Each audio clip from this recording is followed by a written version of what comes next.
What if the greatest evil in the world had already been defeated? What if the sword had already been sheathed, the hero rested, and the world at peace? That's not how most stories begin. But that's exactly where Frieren, Beyond Journey's End starts.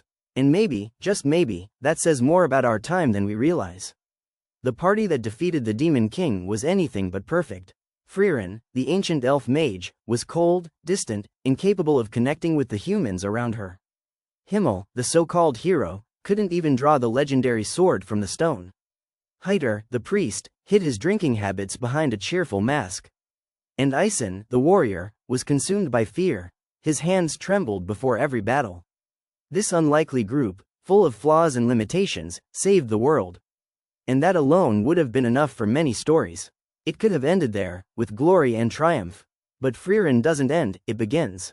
It begins after the ending. That's where the series touches something deeply contemporary. Because we, too, have defeated our own demon kings. We've endured world wars, overcome plagues, advanced science and medicine. We live in an age where, for many, the greatest threats no longer come with swords and fire, but with silence, disconnection, and the quiet ache of meaninglessness. Marcus Aurelius, the Stoic emperor, once said, "The happiness of your life depends on the quality of your thoughts. Not on the victories you've won, but on what you do after the victory." And that's why Frieren hits so close to home. Because what do you do when there's no great evil left to fight? When the peace you longed for doesn't fill the void? Frieren doesn't know how to deal with the fleeting nature of human lives. She traveled for years with her companions, yet barely knew them. And only after they're gone does she realize how much they meant to her. Her journey is about learning to connect, to feel, to understand. And isn't that what so many of us are trying to do in our own lives? There's a soft, inescapable melancholy that permeates every episode of Frieren. Especially when she visits places from the past, villages, forests, and forgotten ruins where old memories echo in silence. She walks through scenes once filled with laughter, with warmth, and finds only time. These moments are not loud, but they are heavy, reminding us that even the most joyful memories eventually fade, leaving only the ache of what could have been. And yet, it is within this ache that the story finds its quiet beauty. Because peace brings its own ghosts. Not the kind you slay with magic, but the kind that live inside us: regret, detachment, the fear of never truly being known. Seneca once wrote, "As long as you live, keep learning how to live." And that's exactly what Frieren's story is. Not a quest for power, glory, or redemption, but a slow, quiet path toward understanding and being understood. And that's why this anime could only have been created in our time. It is a product of the world we live in, a world that has already defeated many of its demons, but is still struggling to find meaning in the aftermath.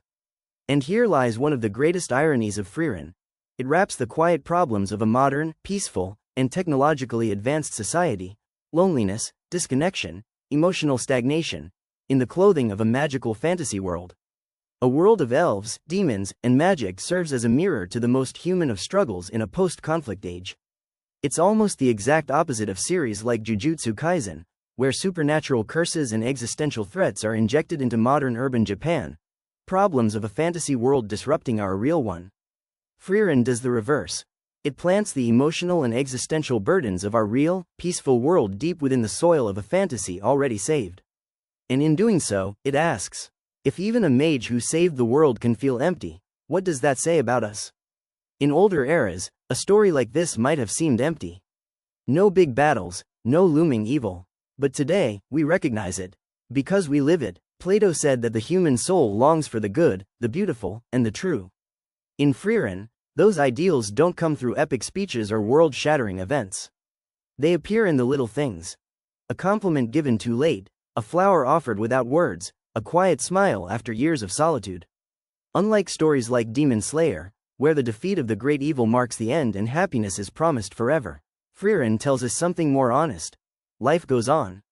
The challenges don't disappear. Every age has its own battles to fight. Some loud, some silent. And maybe, in the end, that's the truest kind of story. The one where the world is already saved, but the soul still has work to do. G.K. Chesterton once wrote, "Fairy tales do not tell children the dragons exist. They tell children the dragons can be beaten. But no one speaks of what happens the next day." And Frieren does. Frieren is the story of the next day. Of the after. Of the peace. And of everything we still need to learn, even when everything seems resolved. So, what have you done since your own demons fell?